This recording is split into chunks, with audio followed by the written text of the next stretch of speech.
Hello दोस्तों।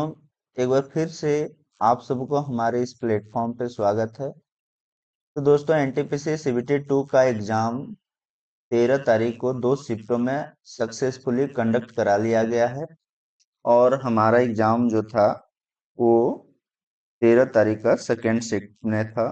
तो मैं आज बताने वाला हूँ कि मेरा एग्जाम कैसा गया है, कितने अटेम्प्ट रहे हैं और कितने मेरे नंबर आ सकते हैं। वो सारी चीजें मैं आप लोगों के सामने क्लियर रखने वाला हूँ। आपका भी एग्जाम कैसा गया है और कितने अटेम्प्ट किए हैं आपने, क्या एक्यूरेसी रहा है, कमेंट बॉक्स में जरूर बताएं। हालांकि मैं पिछले बार एनटीपीसी में सिलेक्टेड हूँ अंडर ग्रेजुएट लेवल में, तो मैं थोड़ा गेस करके बता सकता हूँ कि कितने मार्क्स अगर आपके हैं तो आपका सिलेक्शन के चांसेस ज्यादा हैं। ठीक है, तो यहाँ पे मैं बताने वाला हूँ कि हमारा जो एग्जाम था वो 13 तारीख के सेकेंड शिफ्ट में था। ठीक है, हमारा एग्जाम सेकेंड शिफ्ट में था और मेरा जो बोर्ड है वो कोलकाता बोर्ड से है। ठीक है, अब मैं बात करने वाला हूँ कि इस बार का एग्जाम का लेवल किस प्रकार से रहा था, उसके बारे में बताता हूँ। फिर मैं बताऊंगा कि मैंने कितने अटेम्प्ट किए हैं, क्या किए हैं। ठीक है, तो जैसा कि हम सब जानते हैं कि एक जो एनटीपीसी सीबीटी 2 का शिफ्ट 2 में शिफ्ट 1 की तरह ही क्वेश्चन का जो पैटर्न था, मैथ, रीजनिंग और जीके जीएस। ठीक है, मैथ से टोटल 35 क्वेश्चन थे और रीजनिंग से भी 35 क्वेश्चन थे और जीके जीएस से टोटल 50 क्वेश्चन थे। तो दोस्तों, मैथ रीजनिंग का लेवल जिन लोगों ने भी दिया होगा तो उनका तो देखिए, अगर हम सीबीटी 1 क्लियर करके आ रहे हैं सीबीटी 2 में, तो कहीं ना कहीं एक एक जो जो भी लोग सीबीटी 1 क्लियर कर चुके हैं उनका मैथ रीजनिंग का एक अच्छा लेवल था। तो उनको देखते हुए ये कहा जा सकता है कि मैथ रीजनिंग का लेवल जो था वो इजियर साइड था। बहुत ज्यादा मॉडरेट भी नहीं कहा जा सकता, इजी टू मॉडरेट बोल सकते हैं, बट मैक्सिमम क्वेश्चन इजी थे। तो मैंने यहाँ पे मैथ और रीजनिंग में टोटल 70 आउट ऑफ 70 अटेम्प्ट किए हैं और अपने हिसाब से तो मैंने सारे सही अटेम्प्ट किए हैं। हो सकता है कि एक दो क्वेश्चन गलत हो जाए, बट मैंने जितने भी एग्जाम दिए हैं मेरा मैथ और रीजनिंग में एक्यूरेसी अच्छा ही रहता है। मैक्सिमम टाइम एक दो क्वेश्चन को छोड़ दिया जाए तो मैक्सिमम सही होते हैं। तो मैं यहाँ पे टोटल अटेम्प्ट किया हूँ, उसमें एक दो क्वेश्चन अगर मिस्टेक से गलत भी हो जाते हैं तो यहाँ पे स्कोर आने के मेरे अच्छे चांसेस हैं। हालांकि मैंने जीके जीएस में करंट अफेयर्स मैंने उतने अच्छे से नहीं किया था, क्योंकि मैं एज वर्किंग हूँ रेलवे में भी एनटीपीसी के तहत ही, तो मुझे बहुत ज़्यादा वक्त भी नहीं मिल पाता है। लेकिन हाँ, मैंने पहले से ही तैयारी कर रखा था, सीबीटी 1 क्लियर कर रखा था, तो मेरा पहले से ही तैयारी जो भी था। लेकिन मैंने करंट अफेयर को लेकर के बहुत ज्यादा नहीं पढ़ा था और करंट अफेयर थोड़ा मोड़ा देखा भी था, तो बैक का देखा था, जैसे कि मैंने अप्रैल मई जून जुलाई इस टाइप का। लेकिन जो इस बार करंट अफेयर जो पूछे गए थे, दोस्तों जो भी एग्जाम दिए होंगे उनको पता होगा, करंट अफेयर मैक्सिमम जो थे वो अगस्त 2025 से थे। तो इतना क्लोज का करंट अफेयर तो मैंने नहीं पढ़ा था, और जो भी पढ़ा था वो बहुत रफ में ही पढ़ा था पीछे मंथ का। तो मैं यहाँ पे बहुत ज्यादा श्योर नहीं था करंट को लेकर के। लेकिन हाँ, मैंने यहाँ पे भी अच्छे खासे अटेम्प्ट लिए हैं, क्योंकि मेरा हमेशा से अटेम्प्ट अच्छा ही रहता है। भले उसमें मेरा एक्यूरेसी थोड़ा कम हो जाता है, क्योंकि अगर मैं कम अटेम्प्ट करके आऊंगा फिर भी मेरा गलत हो ही जाता है, इसलिए मैं अटेम्प्ट अच्छा ही लेकर के चलता हूँ। तो यहाँ पे मैंने लगभग लगभग 36 के आसपास अटेम्प्ट कर दिए हैं, यानी कि टोटल हमारा जो अटेम्प्ट है 106 है। इसमें से मेरा कुछ भी गलत हो सकता है, 10-12 गलत हो ही जाएगा। कोई भी एग्जाम हो इतना तो गलत होना ही है तय लगभग।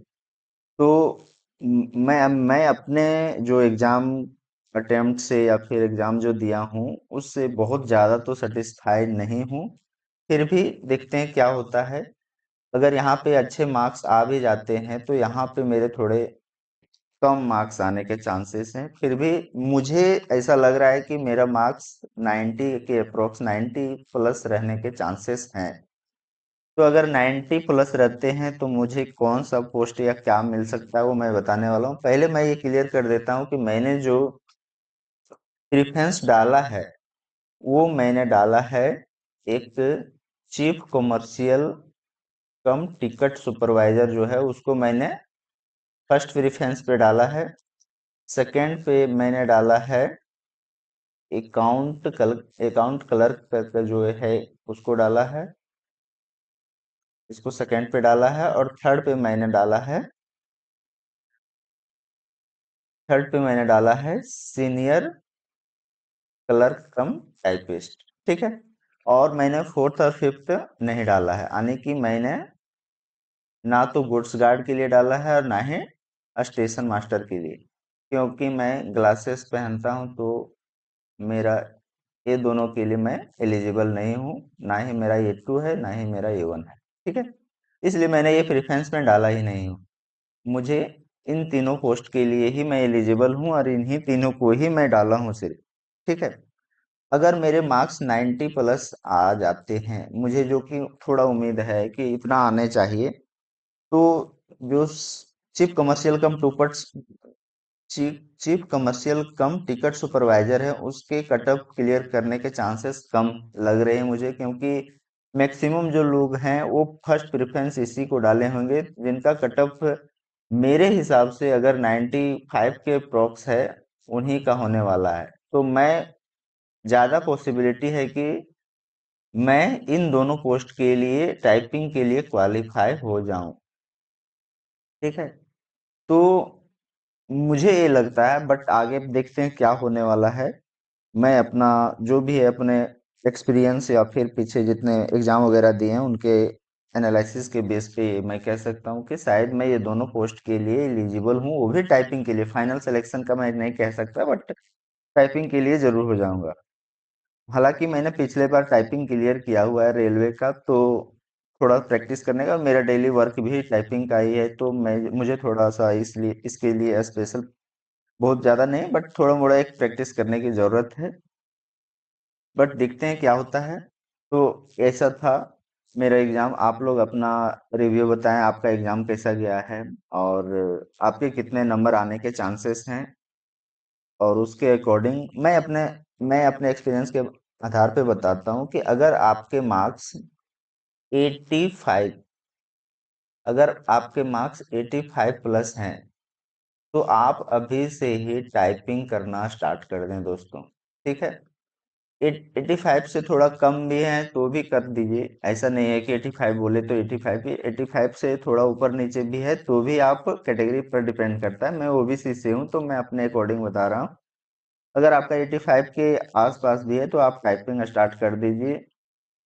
और इसका टाइपिंग उतना भी इजी नहीं है। मैं कल एक वीडियो देख रहा था, कुछ दो भाई बोल रहे थे कि टाइपिंग इसका सब निकाल लेंगे, ऐसा भी नहीं है। मैं उसके बारे में भी आगे बताने वाला हूँ, ठीक है। तो ये सारी चीजें हैं, मैंने यहाँ पे बता दिया है मेरा क्या बोर्ड था, कितना अटेम्प्ट था, मेरा एग्जाम कैसा गया है। आप लोग भी अपने बारे में क्या अटेम्प्ट किए, कितना रहा, सारा चीज डिटेल में नीचे लिखें, ताकि एक अच्छा एनालिसिस पता चल पाए कि एग्जाम का लेवल क्या रहा और किस किस प्रकार से गया है सारे लोगों का, ठीक है। तो आज के लिए इतना ही दोस्तों, मिलते हैं। मैं एक वीडियो लेकर के आऊंगा टाइपिंग के लिए। बहुत लोग टाइपिंग को लेकर के कंफ्यूजन में होंगे और किन्हीं को लग रहा होगा कि टाइपिंग बहुत इजी है, तो उनका मैं भ्रम भी तोड़ने वाला हूं। तो इसके लिए बने रहें हमारे इस चैनल पे। और अगर वीडियो अच्छा लगा हो तो अपने दोस्तों में शेयर करें और सब्सक्राइब कर लें प्लीज।